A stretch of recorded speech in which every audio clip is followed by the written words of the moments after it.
Why did some of the most powerful companies in history collapse? Kodak, Blockbuster, Nokia. Different industries, different decades, same ending, not because they failed early, but because they succeeded for so long that they stopped noticing when the world moved underneath them. Let's start with Kodak. For most of the 20th century, photography meant one thing: film, and film meant Kodak.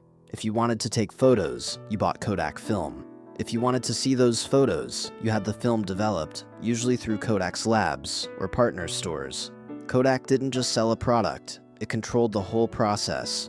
This created a steady loop of money. Every birthday, every holiday, every family trip meant more film. One camera could last for years, but film had to be replaced constantly. Kodak made money every time someone wanted to remember something. By the 1960s and 1970s, Kodak was enormous. It dominated the global photography market. At its peak, the company employed more than 140,000 people worldwide.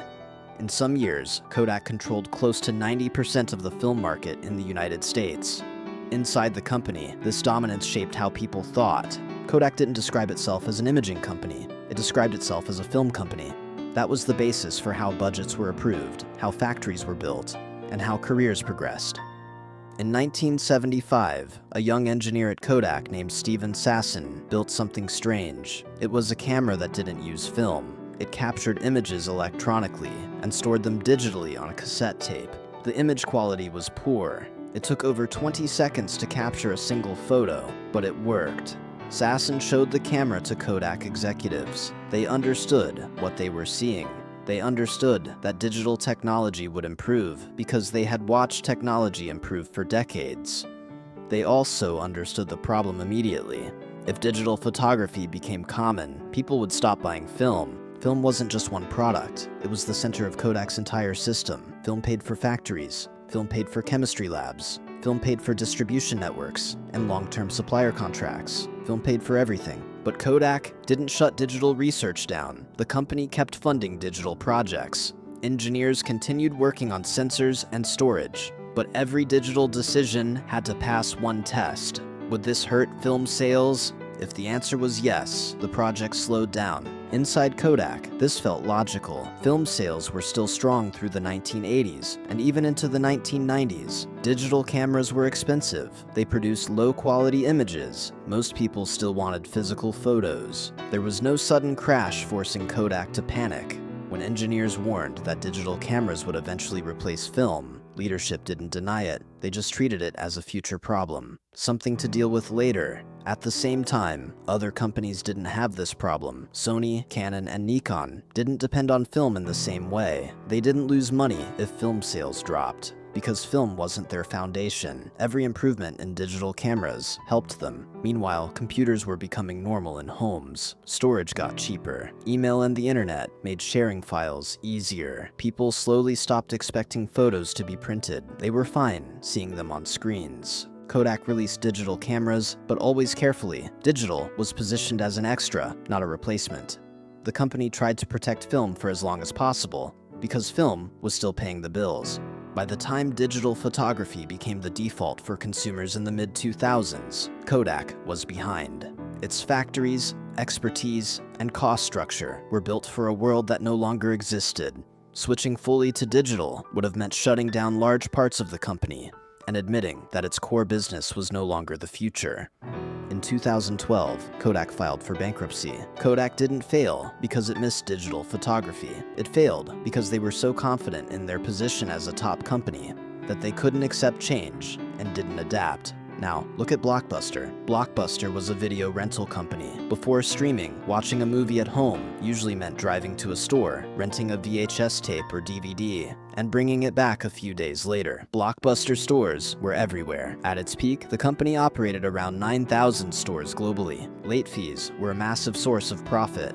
If a customer returned a movie late, they paid extra. Over time, those fees added up to hundreds of millions of dollars a year. This created a very specific kind of business. Blockbuster depended on people physically visiting stores. The stores justified rent, staff, inventory, and late fees. Everything revolved around that model. Netflix entered this market in 1997. At first, it mailed DVDs to customers. Later, it began experimenting with streaming movies over the internet. Early streaming wasn't impressive. Internet speeds were slow. The catalog was limited. The experience was clunky. Blockbuster leadership knew about Netflix. They discussed digital distribution internally. They understood that the internet would eventually change the entertainment industry. But just like Kodak, they faced a problem that wasn't technical. It was structural. If Blockbuster fully committed to streaming, it would weaken its stores. If stores weakened, late fees disappeared. If late fees disappeared, a major source of profit vanished. Streaming pointed toward a future where Blockbuster's biggest strengths didn't matter anymore. So Blockbuster tried to do both. They tested online rentals. They explored digital options. But everything was designed to keep stores at the center. Digital was treated as a side project, not the main direction. From inside the company, this didn't feel reckless. Stores were still busy. Revenue was still coming in. Streaming didn't look like it would take over just yet. Netflix didn't have stores to protect.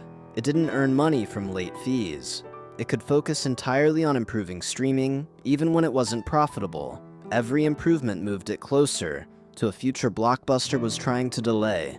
As internet access improved and streaming became normal, Netflix grew quickly. Blockbuster's costs stayed tied to physical locations. And so, as stores closed, they faced huge losses. Changing direction meant admitting that the model that built the company was ending.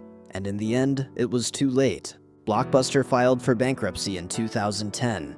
When you look at Kodak's and Blockbuster's collapse, the pattern is clear. Past success makes it hard to change. When a person or a company has done something well for years, they start using that past success as proof that what worked before will keep working. They stop testing assumptions and start trusting the same strategies, even when the world around them is changing. Leaders start defending their identity instead of outcomes. Kodak protected its film business. Blockbuster protected its stores. They weren't thinking about the future. They were thinking about what worked for them in the past, so they put off change until it couldn't be avoided anymore. Ego resists admitting that what made you successful is now obsolete. The longer you've been successful, the harder it becomes to update. Habits, assumptions, and identity are all locked in by repeated wins, even when failure is obvious and can be fixed. Identity rigidity is invisible. It hides behind good results and past victories. And that invisibility is what makes it fatal.